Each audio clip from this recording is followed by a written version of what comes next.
Hi, welcome to week 9. We're talking about.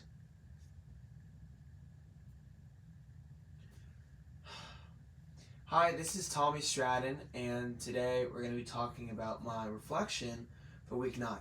So, in week 9, in spiritual gifts, we were talking about motivational gifts, part 1. What really stood out to me, because personally, a lot like we all have our own attributes. We talked about the giver, we talked about the helper, we talked about the teacher, we talked about many different types of like the administrator, mercy, all these things. For me, what I really related with when I came to this week was especially the giver.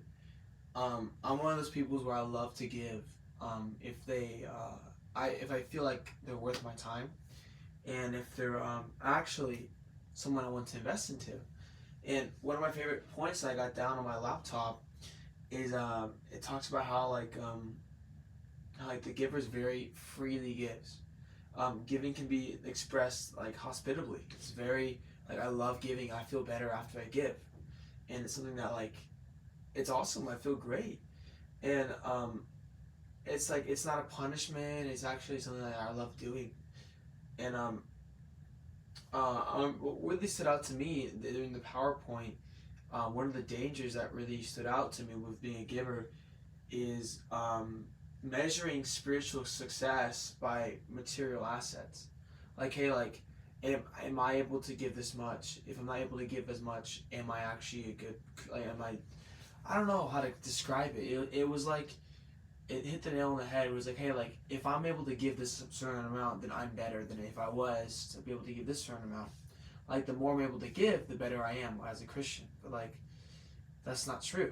And that's one of the dangers I have to avoid, one of the pitfalls that I have to, try to navigate around. Also, being proud of my giving. I realize I have to be intentional with not being proud of what I give because ultimately everything I have is from God. But yeah, that's a good one. I thought that was really great for me, at least. It really stood out to me. Also, I find myself being a teacher a lot too.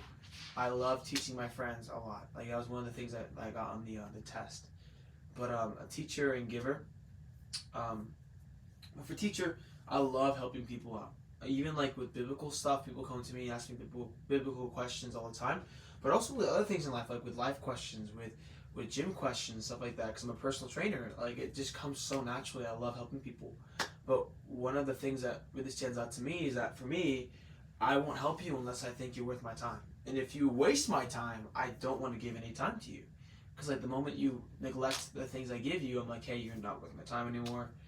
But that's one of the pitfalls and dangers I've been working on is to really help people out, regardless of how they treat the help. But yeah.